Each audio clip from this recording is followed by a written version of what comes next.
It's a scandal that has rocked China. Bo Xilai, one of the Communist Party's rising political stars, is forced from power. Politburo members have been dismissed before, but never in such a dramatic way. Bo's wife is detained as a suspect in the murder of a British businessman. We have allegations of corruption involving potentially hundreds of millions of dollars. It is the biggest news in China in decades. It's like a Hollywood movie.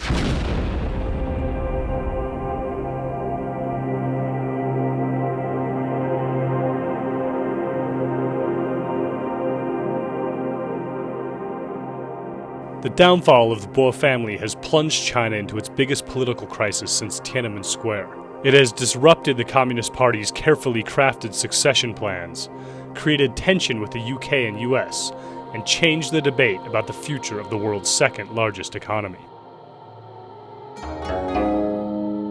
Bo Xilai is without doubt the most colorful and charismatic figure in Chinese politics. Bo Xilai isn't the only top Communist Party official to fall in recent years, but he is by far the most popular.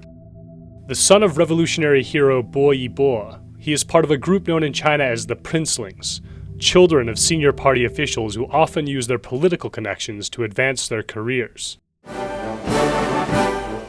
Though not the only members of the country's ruling class, the princelings are an influential force in Chinese politics, thanks to years spent rubbing shoulders with powerful figures. But Bo wasn't just politically connected. He also knew how to communicate with people, particularly those who felt left behind or taken advantage of in the country's dizzying rush to accumulate wealth. More than any other politician, he appealed directly to the masses. He had a keen insight into the anger and resentment of ordinary people in this country. Bo's first big job in government came when the party appointed him mayor of the polluted industrial city of Dalian in China's northeast. In a pattern he would later repeat, Bo imposed his will on the city, transforming it into a gleaming metropolis by courting investment and spending heavily on public works. He built beautiful squares. He had all the main buildings in the town center redone. Success in Dalian propelled Bo to a job as governor of Liaoning province, and from there to Beijing, where he was named commerce minister. He seemed well on his way to a coveted position in the Politburo Standing Committee, the country's highest decision-making body. But then his career hit a wall. The hard-driving style that had served him so well in the Northeast was not appreciated in the capital, and he was diverted to the southwestern city of CHONGQING, buried deep in the country's less developed interior. He had trodden on a lot of toes, particularly at the Commerce Ministry. Both within that ministry and other people who were involved in foreign trade didn't like the way he worked. He was deemed not to show sufficient respect to other leaders and their interests. 美国对我们的批评给我们的压力对我们来说也是有帮助的促使我们商务部和其他的相关部门更加紧我们的工作 He didn't seem to care. He was very unpopular among his peers in Beijing. That's one of the reasons why he was packed off to Chongqing. He was supposed to go to Chongqing and do a good job, be quiet, put his head down, work hard for the development of the West. In fact, he went there and he made a big noise.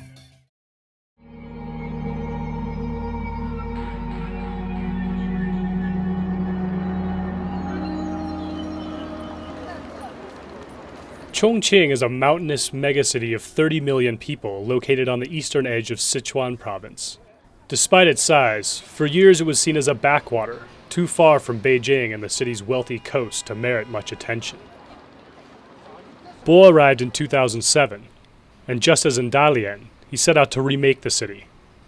Combining populist campaigns with massive investment in public works projects, he transformed CHONGQING into a political and economic powerhouse.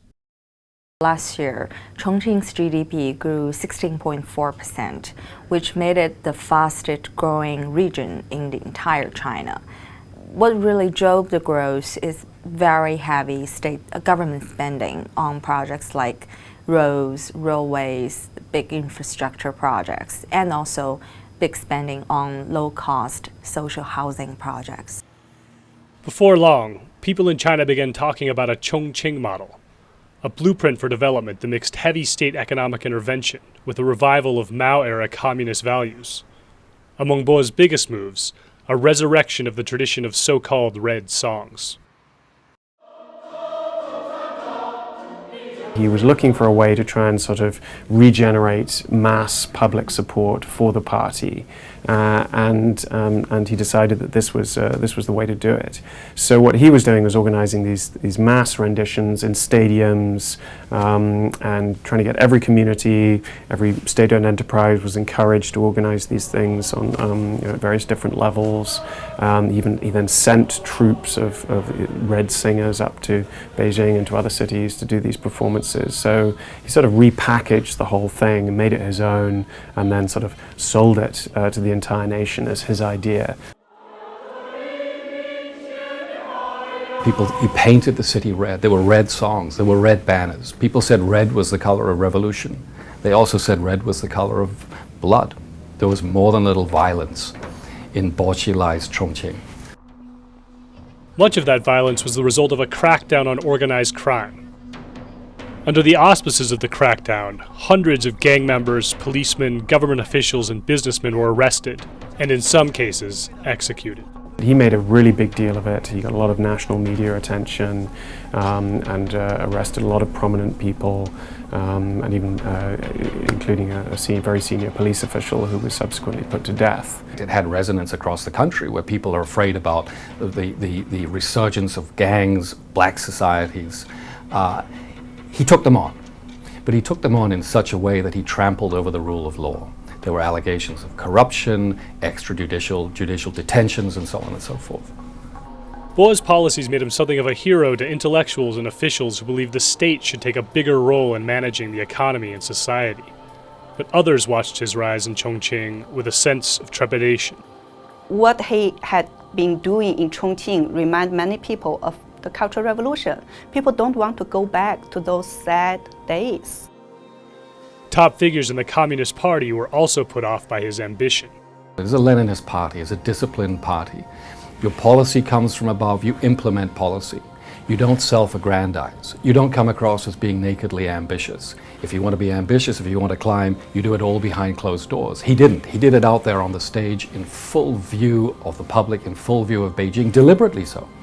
Nearly as big a threat to the party's legitimacy was the lavish lifestyle of Bo's son, Bo Guagua, which drew unwanted attention to the comforts enjoyed by party leaders. Like many children of the Chinese elite, Bo Guagua attended schools overseas, including Oxford and Harvard. But what's unusual about Bo Guagua is that he kept a very high profile, particularly when he was at Oxford. He was attending and organizing a lot of parties. There were photographs of him that appeared on the internet, sometimes in a tuxedo, on one occasion bare-chested. And that really stirred quite a bit of controversy in China because, A, it just focused attention on the fact that he was studying overseas at this very prestigious university, and that raised the question, well, how could he afford this? How did he get in? But it also sort of broke an unwritten rule amongst leaders that it's okay to send your kids overseas to study, but you have to maintain a very low profile. Writing to the Harvard Crimson, Bo Guagua said his education was funded by scholarships earned independently, and by his mother's savings from her work as a lawyer and writer. Despite it all, Bo's opponents in Beijing were seemingly powerless to control him. That is until February 6th, when Chongqing's ex-chief of police, Wang Lijun, once a top Bo ally, ran to the U.S. consulate in nearby Chengdu with stories of intrigue and murder, and sought protection there. The event triggered what would become China's biggest political crisis in a generation.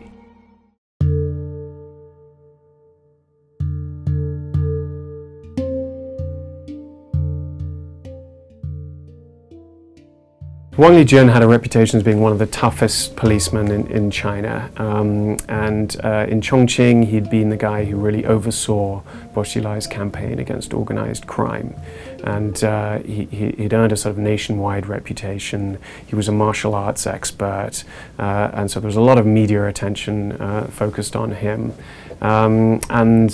We've since learned that he obviously fell out with Bo Xilai, and that's why he decided to seek refuge in the U.S. consulate.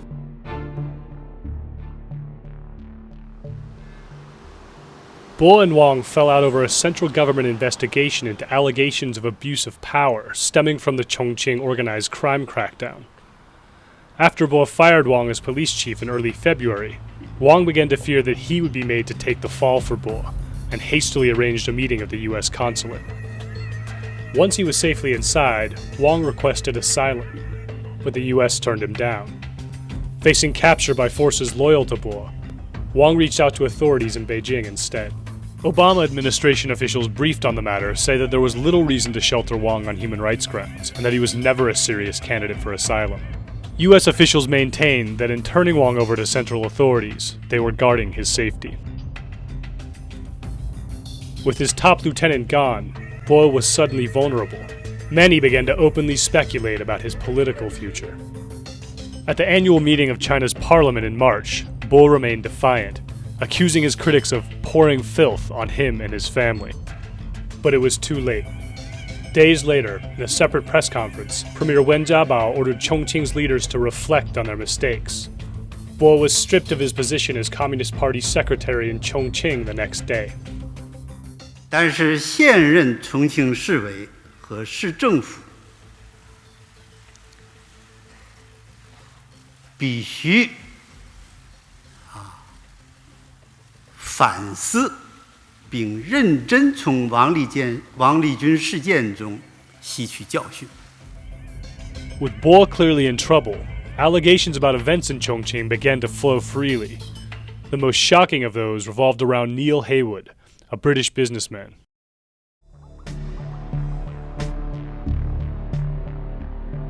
The controversy over Bo Xilai and the suspicious circumstances of Neil Heywood. This is a really serious charge for a senior political leader's wife. The death of businessman Neil Heywood in China is continuing to put pressure on the British government.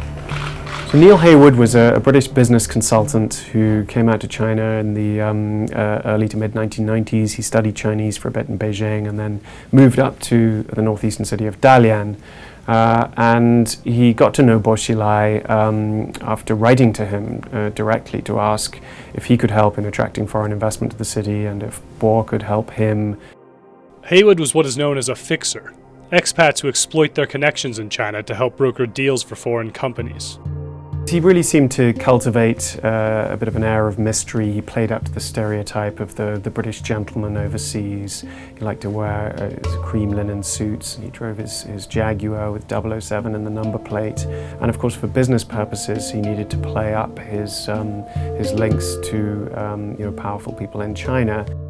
After a few years in Dalian, Heywood became a part of the Bo family's inner circle, developing a close relationship with Bo's wife, Gu Kailai, after helping to arrange for her son to study in Britain. Well, at some point, the relationship with Gu Kailai starts to deteriorate. It's not clear exactly when. She believed that somebody in that inner circle of friends and advisors had betrayed her. And around that time, Heywood starts to become concerned about the fallout from this relationship. His fears mounting, Heywood confided in a friend that he had left documents detailing the Bo family's overseas investments with a lawyer in Britain as an insurance policy. Then, in November, he was summoned to a meeting in Chongqing. Heywood's body was reportedly found at the Nanshan Holiday Lijing Hotel. Local authorities quickly blamed his death on alcohol abuse and cremated his remains. It took the British government 3 months to request a formal investigation. The British government has faced pressure from British press and politicians about why they didn't respond earlier. By the British government's own admission, they knew as early as mid-January that there were suspicions in the local expat community about Neil Heywood's death. And as the Wall Street Journal has reported, there were some British consular officials in China who were concerned even in the immediate aftermath in November of Mr. Heywood's death.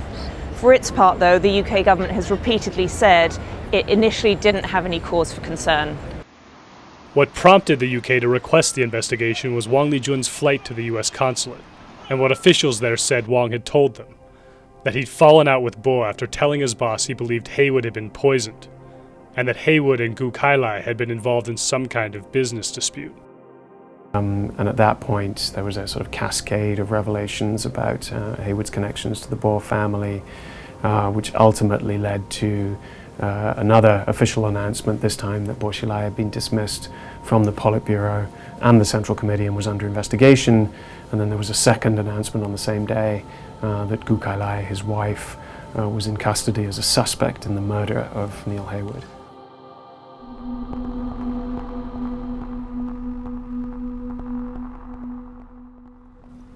The ultimate fate of Bo Xilai and his wife remains unclear. While Bo is still celebrated by many in Chongqing, he and CHONGQING have been criticized obliquely in the state-run press and thoroughly demonized in chatter on the Chinese internet. The two have not appeared in public since March and have been unable to respond to the accusations against them. Authorities launched an investigation into Chongqing's economy that has cast serious doubts on the Chongqing model. With the Communist Party getting ready to hand over power to a new generation of leaders in the fall, those doubts have tilted the debate about the country's future direction. Just give you a figure, between 2004 and 2010, Chongqing built more than 50,000 miles of roads. But having so much intervention in the society, the bigger problem is, can the government really afford the spending? It has taken on billions, tens of billions of dollars of debt. This could really affect the doctrinal direction that the party takes, because Bo Xilai really represented a certain style of government and a model of development for China over the next 10 years. The voices within the party who have been arguing for fewer restrictions on the private sector, on civil society, and a greater role for the rule of law, they might find that they're in the ascendancy now. But the big question is whether they use this opportunity then to actually really enact the kind of reforms that they've been advocating over the last few years. That uncertainty has led to concerns beyond China's borders, as the rest of the world tries to understand what Bo's fall means for their dealings with the rising power. With the rising popularity of social media in China, the impact of Bo's case has been amplified even more. This is the biggest political scandal in China for more than 2 decades.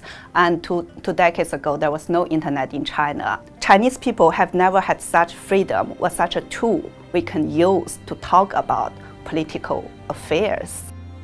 Now, at possibly its most delicate moment, the Communist Party faces a wrenching dilemma. Stay silent on the details surrounding Bo and risk angering an increasingly plugged-in populace, or expose the results of the investigation and risk a potentially fatal blow to the party's credibility. For the Wall Street Journal, this is Josh Chin in Beijing.